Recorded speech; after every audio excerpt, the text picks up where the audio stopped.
Magandang araw mga kabayan. Nagbabalik po muli ang inyong lingkod upang magbigay sa inyo ng mga bago at nagbabagang mga balita. Eric, tinulugan lang si Suarez sa hearing sa House of Representatives. Suarez uminit ang ulo dahil sa ginawa ni Eric. Ang mga netizens naman natawa sa reaksyon ni Suarez at sa ginawa ni Eric. Para sa buong impormasyon, panoorin ang buong video. At kung bago ka pa lamang sa aking channel, huwag kakalimutang mag-subscribe, pindutin ang notification bell at piliin ang all upang laging maging updated sa mga bago at nagbabagang mga balita.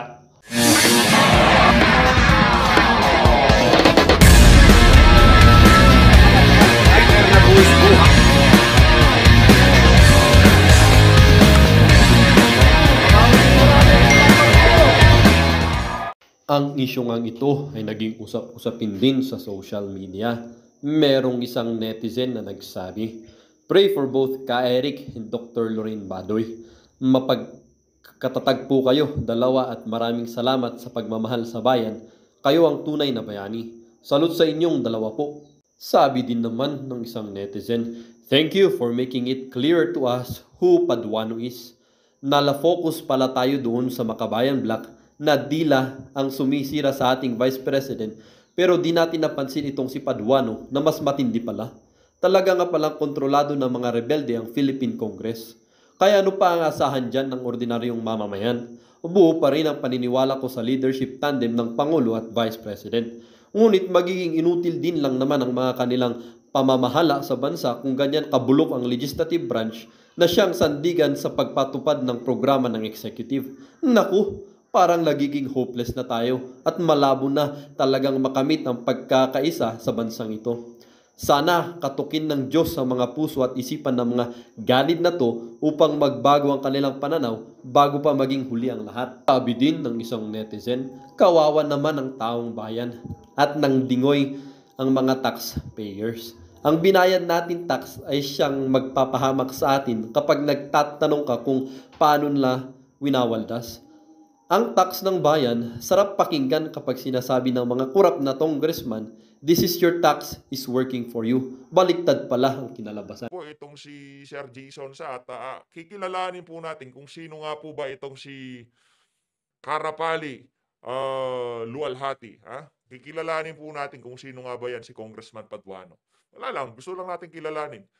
Nasa Google naman po ata yung talambuhay niya. Pero tayo po, ibabasahin natin itong post nitong si Sir Jason sa. Ayun na nga no, mga kababayan. Pag-usapan muna po natin itong sinapit nitong dalawang anchor ng SMNI. Yan na po ba ngayon ang kalakaran sa ating bansa?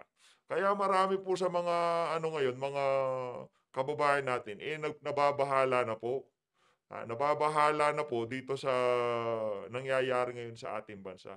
Yang dalawang yan mga kababayan, marami po sa ating mga kababayan napanood po yung video. At ayan po, nagko-comment. Makikita nyo po yung lahat ng nag-comment dun sa last video natin. Nandyan po sa ating screen. Kaya kung meron po kayong mga punto de vista, meron po kayong mga saloobin na gusto nyong sabihin dito sa video na to, inaanyayahan ko po kayong mag-comment dyan sa baba. At sa susunod na video, lalabas po dyan sa screen yung pangalan nyo. Ayun na nga no, mga kababayan, ano na po bang nangyari? Ito po kasing nangyari sa na to, sa SMNI.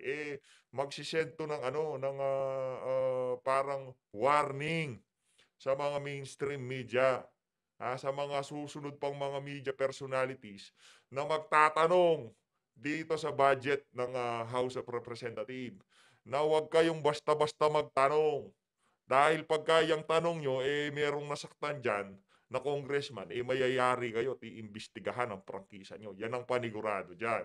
Nakita nyo naman po, kasi kahit paano pa po nila i-deny, kahit pa po sabihin nilang, hindi, nag-akusa iyang si Ka Eric, kahit yung pa po ang sabihin nitong mga congressman na to, bakit hindi nyo pinalabas yung video?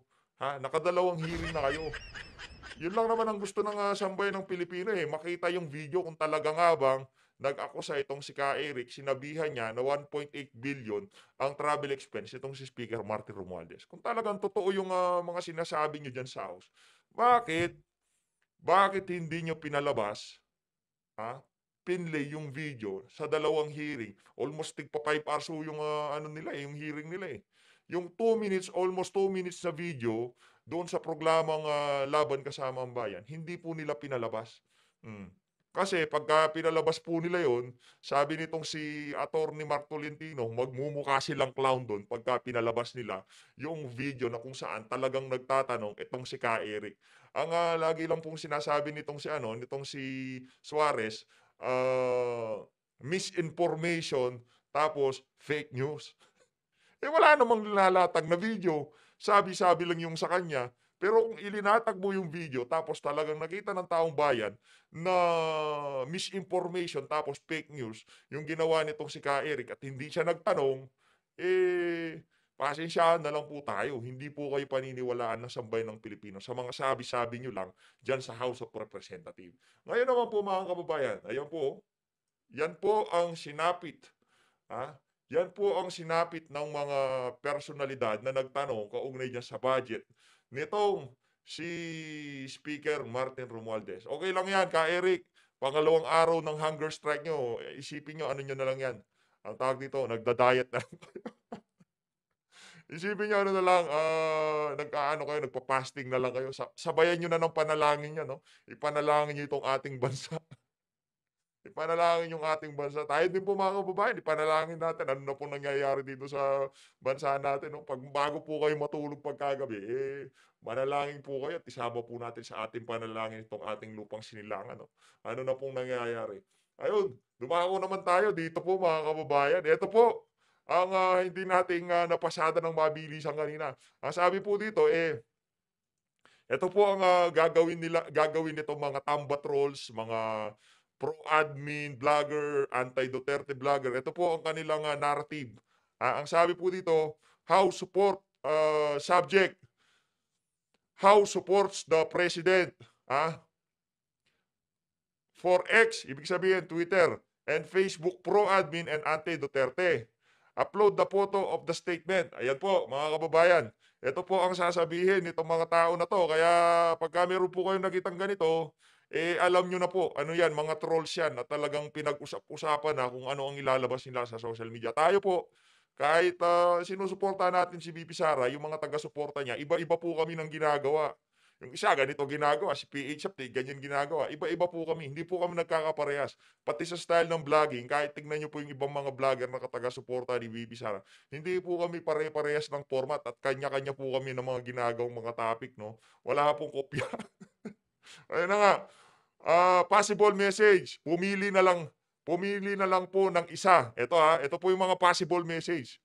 Okay naman pala sa lahat yung desisyon ng presidente maliban lang kay VP Sara. Yun po yung yung peace talk.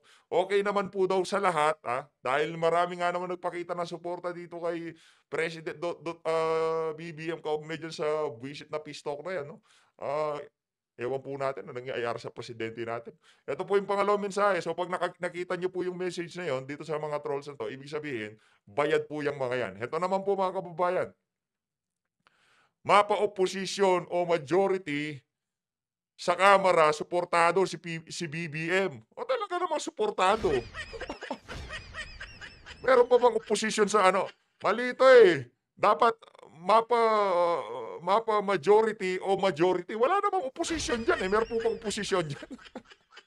Walang opposition dyan. Ito pa po Ayan. Si Speaker Martin talaga ang tunay na partner ng Pangulo. Ganito ang tunay na suporta.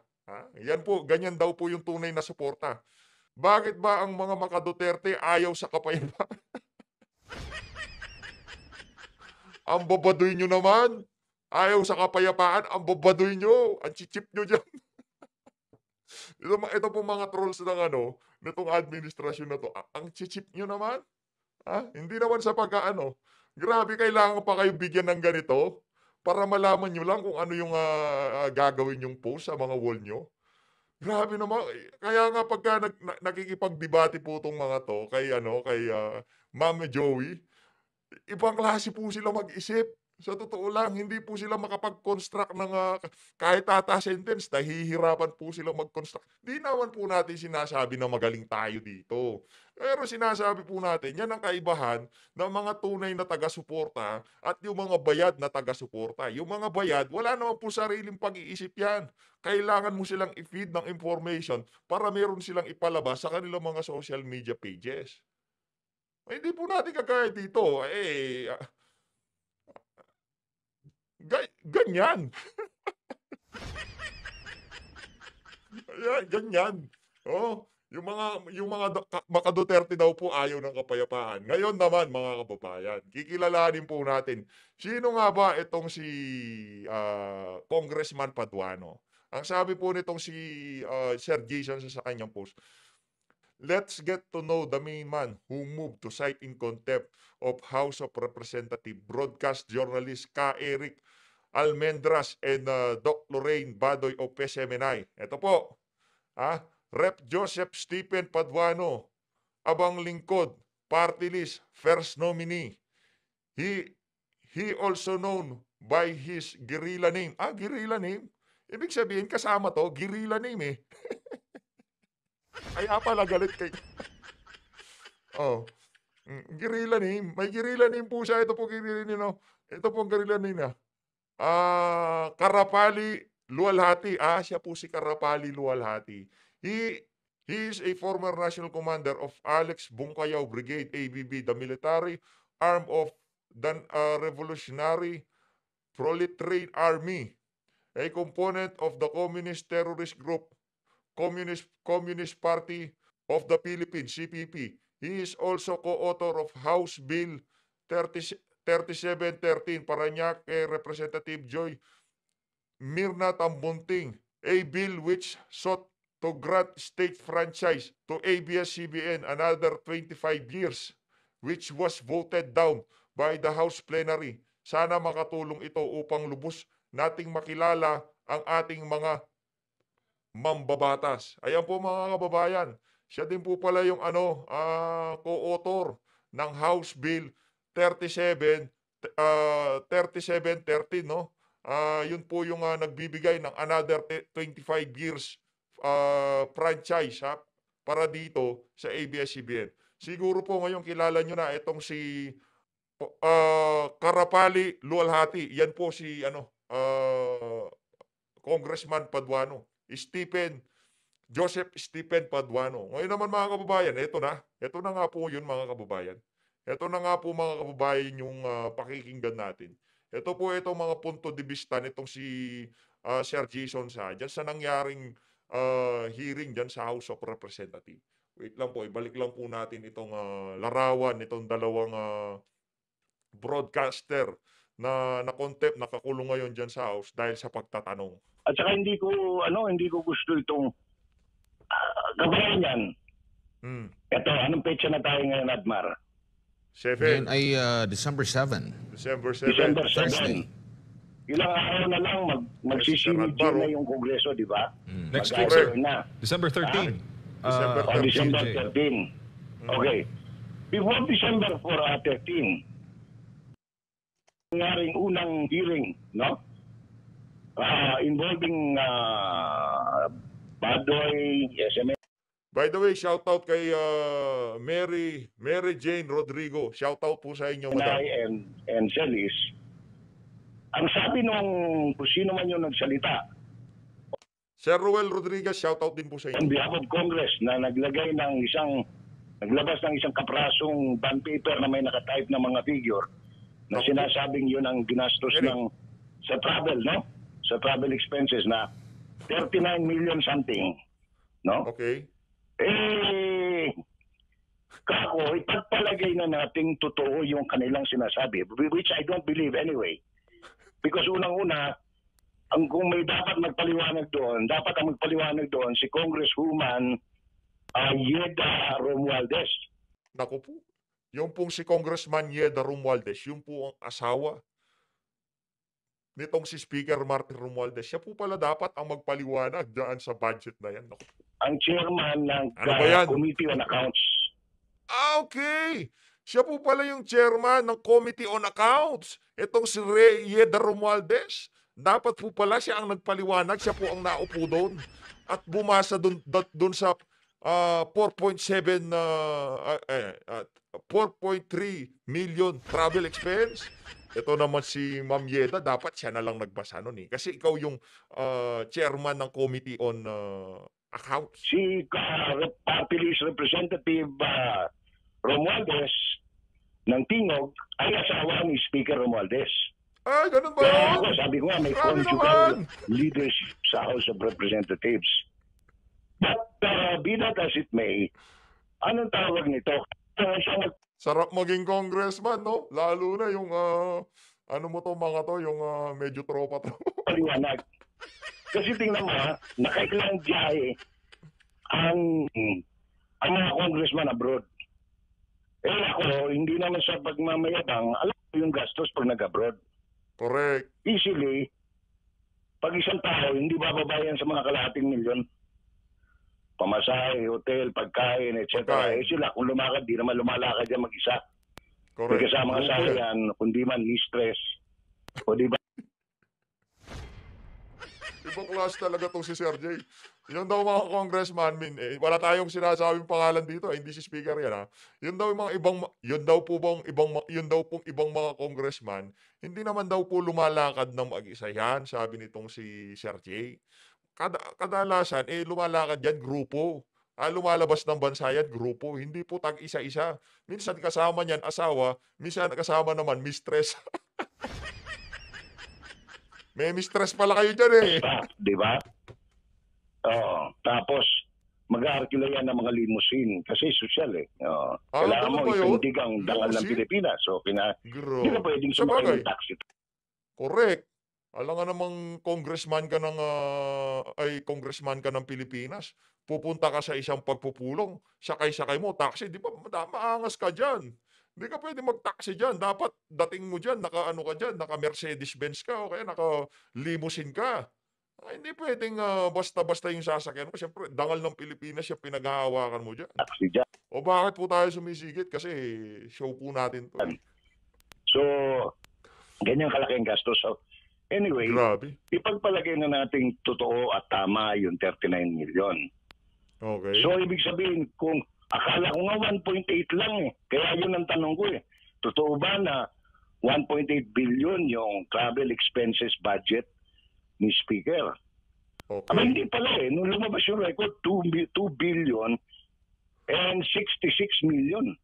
2 No? billion, Yung 66 million. budget nila, Correct. yung in-earmark nila, inappropriate nila for themselves Hmm. para ang gastos nila sa biyahe. Yun. Ngayon, kung Totoo po 39, yan. hindi ibig sabihin, may natitira pang mga more or less mga 2 billion at mga more or less mga 2019, mga 21 million. Now, balikan natin yung kaya ko tinanong kung anong kailan ng CND eh. They have to obligate that money or they have to return it to anong tawag nito? The Bureau of Treasury, National Bureau of Treasury. Treasury. Dapat bumalik Ngayon, sa doon. kasaysayan ng Congress, wala pa akong nabalitaan, Na and I bumalik. stand corrected kung mali ako, na merong Congress na nagbalik ng kanilang pera sa National. Naku po. Anak ng Petrang Garapata. Anak naman ng Petrang Garapata. Yung mga kababayan natin, pagka Pasko, hirap na hirap sa kanilang Noche Buena at kanilang mga Medianoche. Tapos itong mga tao dyan sa Congress, pagka pala po merong sobrang ganun, correct nyo po ako kung mali ako, kagaya nitong si Sir Jason. Wala naman palang binabalik na pera dyan pagka may sumusobra sa kanilang budget. Yun po, totoo po ba? Ito, tatanong tayo. Kayo po dyan sa Congress meron pong ilinabas itong si Ma'am Sas. Check nyo na lang po dun sa page niya. Totoo po ba? Dahil meron daw nagbigay sa kanya na impormasyon na isang dating nagtatrabaho sa gobyerno na auditor. Correct nyo na lang po ako, mali ako Ako saan, yan daw po talaga ang kalakaran sa mga government agency, hindi lang po dyan sa Congress. Yan. Kaya natin.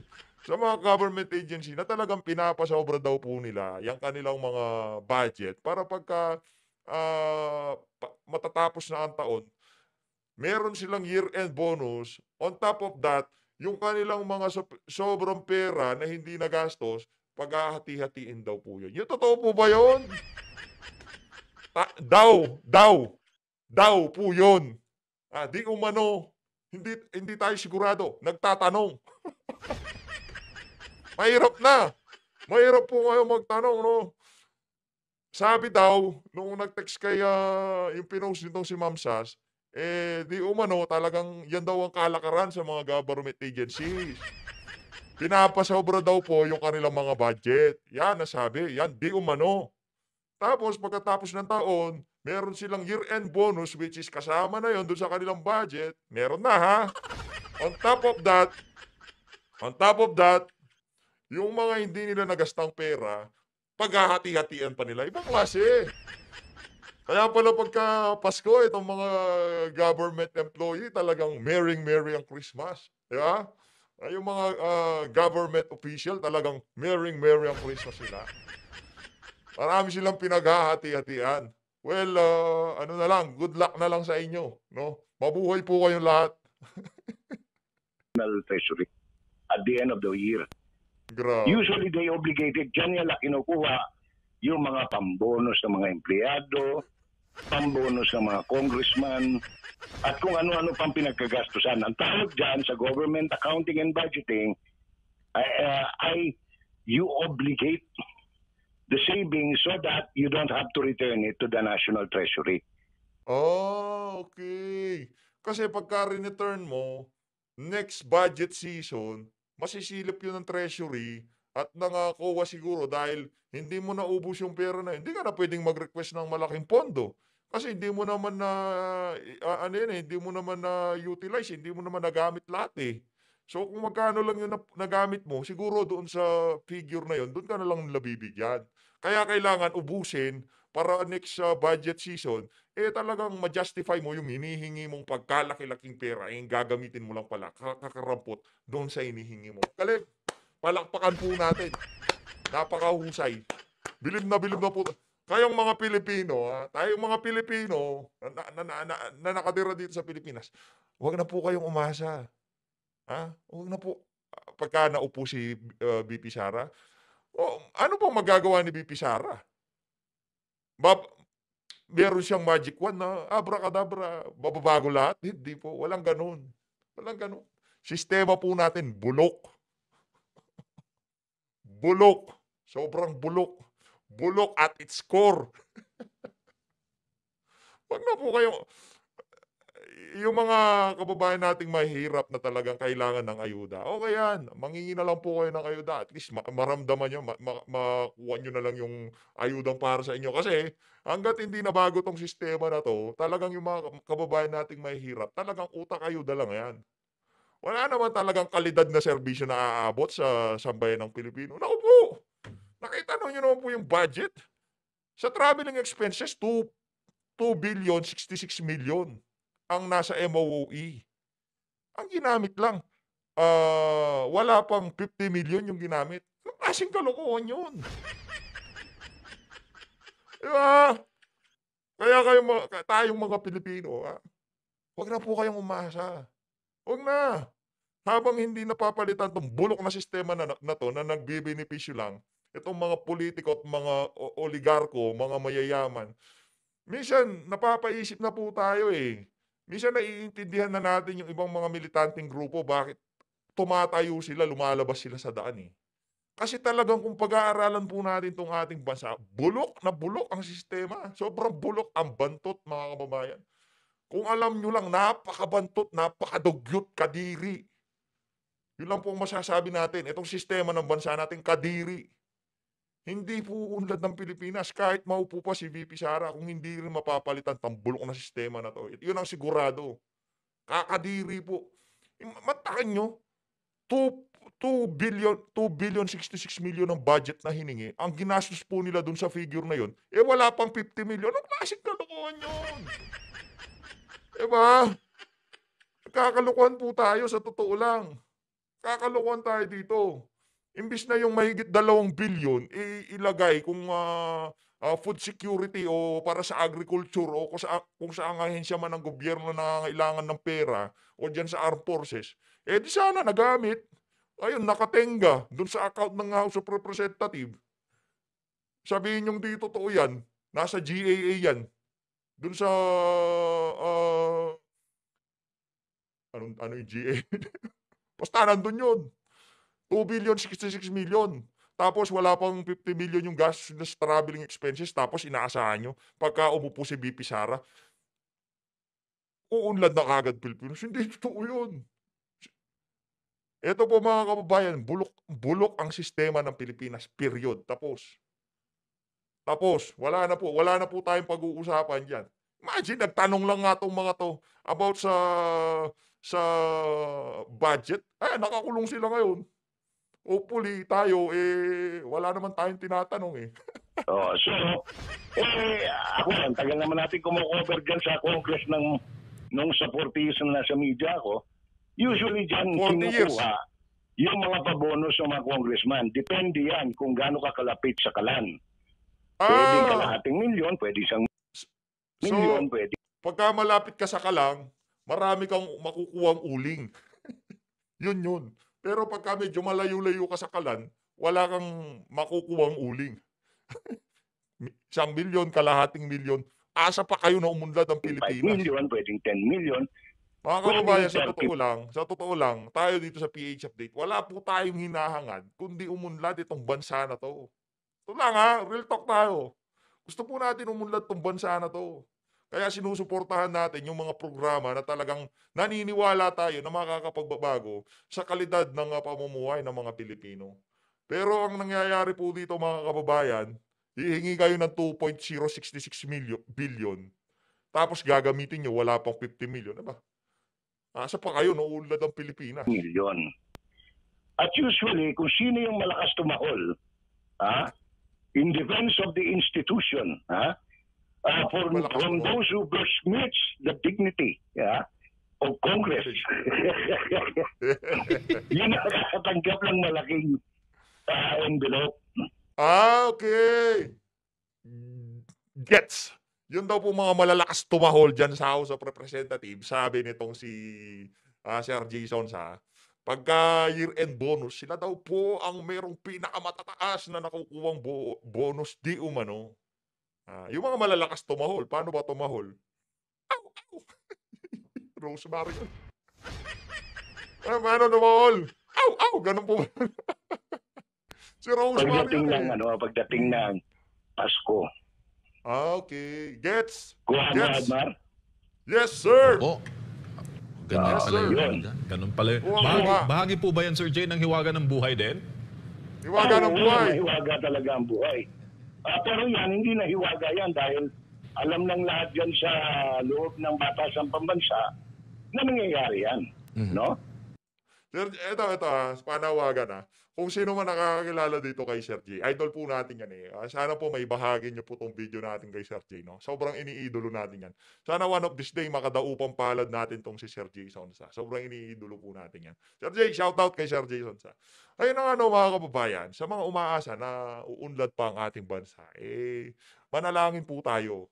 Pero wag po kayong umasa na pagka nagpalit ng administrasyon, mababago na po. Yung tipong merong mahika yung uupo at tadadan, tapos na lahat. Hindi po mangyayari yun. Bulok ang sistema. Ang babantot ng mga nasa politika.